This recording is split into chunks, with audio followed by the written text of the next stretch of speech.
presse qui est là. Monsieur l'ambassadeur, bonjour. Voilà, vous êtes prêts? Oh, je suis prêt, mais rien. Sur le rouge, Ah, je ça va. suis nu. Voilà. Ah oui, ça va être compliqué. Des années de travail, de carrière se voient récompensées à ce moment-là. C'est très émouvant. C'est une belle histoire humaine française, dont nous sommes tous fiers ce soir.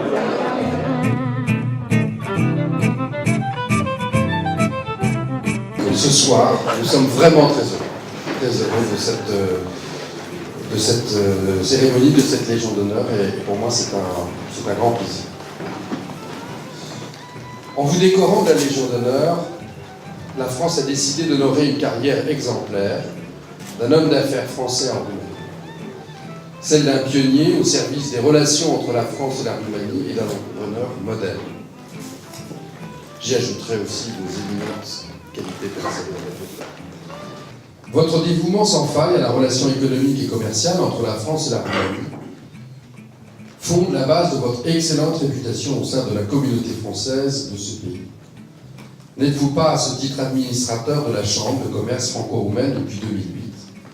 Vous contribuez ainsi largement à la promotion de l'image de la France en Roumanie. En un mot, vous faites l'unanimité. Cher monsieur d'Hervelois, votre parcours en Roumanie vous honore et honore la France. Et c'est donc pour moi un immense plaisir que de vous remettre cette décoration.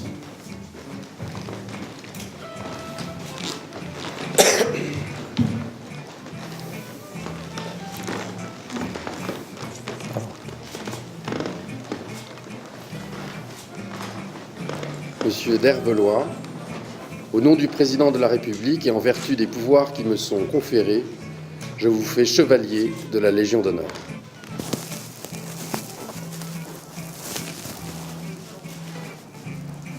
Ça va très bien sur le dos. Je vous remercie, monsieur l'ambassadeur.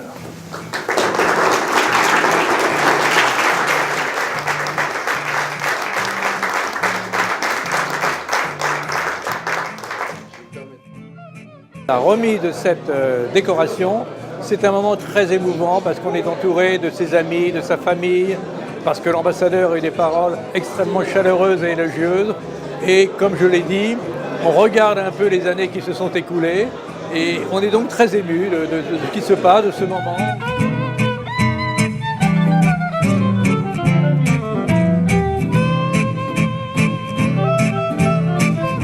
Monsieur l'ambassadeur, Mesdames et Messieurs les conseillers, Monsieur le consul, chers amis, chères familles. Ceux d'entre vous qui me connaissez depuis longtemps savent qu'il n'est pas dans mes habitudes de regarder le passé et de regarder derrière moi. Je préfère en général regarder le futur et devant moi. Mais il est des événements dans la vie où il est normal de regarder un peu le chemin parcouru et un événement comme celui de ce soir en est bien sûr un. Aussi, pour vous répondre, monsieur l'ambassadeur et chers amis, je voudrais vous livrer quelques souvenirs de notre aventure roumaine. Comme vous l'avez rappelé, la démarche que nous avons eue, mon épouse et moi, de venir investir en Roumanie dans les années 1990 était justifiée par la situation politique créée par l'effondrement des régimes communistes dans cette zone. Il y avait, comme on pourrait dire, une sorte de fenêtre de tir pour venir investir en Roumanie. Toutefois, la découverte de la Roumanie telle que nous l'avons connue à partir de 1992 nous a réservé certaines surprises que je vais vous faire partager, notamment pour ceux de nos amis français qui sont arrivés un peu plus tard. La liaison entre Paris et Bucarest par avion n'existait qu'une fois tous les 2 jours.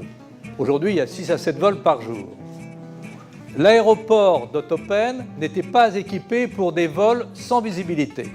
Donc, en cas de brouillard, fréquent l'hiver, vous restiez scotché à Bucarest pour plusieurs jours. Le téléphone portable n'existait pas en Roumanie. On était tributaire d'appels téléphoniques à travers une opératrice, cela prenait des heures pour obtenir une communication inaudible. Internet n'existait pas, il fallait avoir recours au vieux fax. Telex, merci. La présence bancaire, cher Philippe, était embryonnaire en Roumanie, je vois Philippe au fond là-bas, car la Société Générale n'avait qu'une quinzaine de personnes dans un tout petit bureau et surtout ne délivrait aucun crédit bancaire. Nos salariés, nous en avions 450 à l'époque, quand nous avons repris la société, n'avaient pas de compte bancaire. Donc, pour les payer, il fallait aller chercher à la banque une pile de billets et distribuer à chaque salarié son salaire en cash.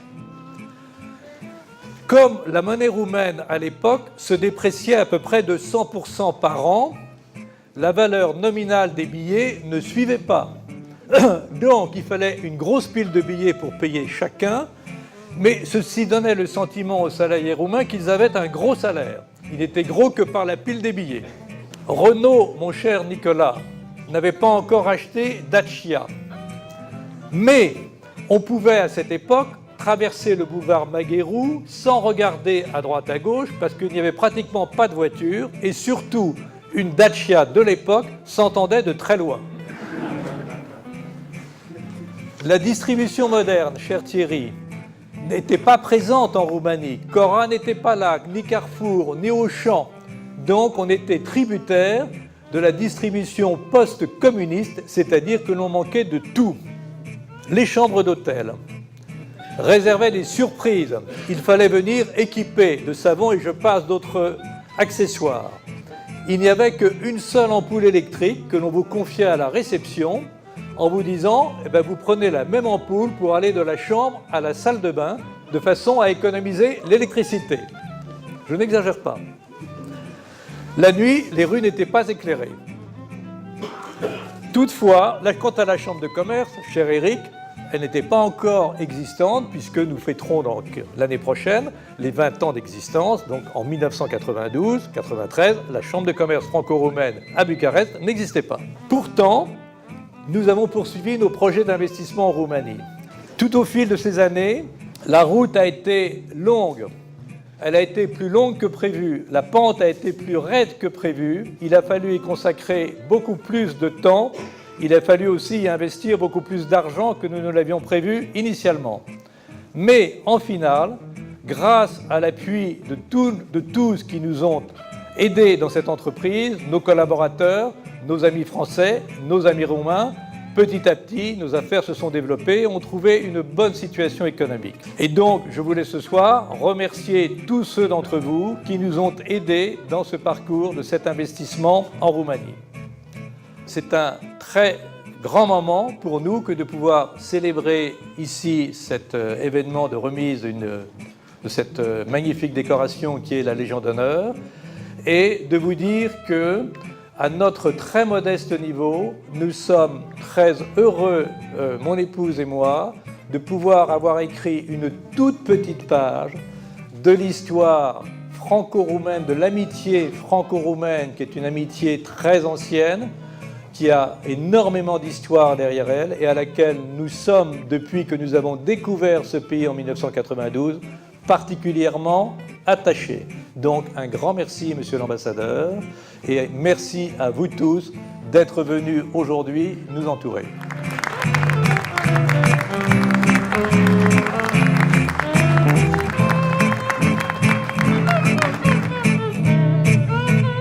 Christian d'Hervelois est un bon exemple d'un entrepreneur français qui est venu ici, qui a investi, qui a développé ses affaires pendant 25 ans, et aujourd'hui, le résultat est remarquable.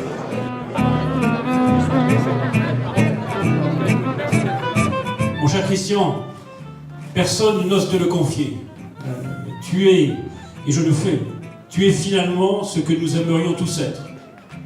Un chef de famille aimé, un homme d'affaires avisé, un acteur remarquable du développement de la relation d'affaires franco-roumaine, et ceci toujours avec beaucoup d'élégance et beaucoup de discrétion.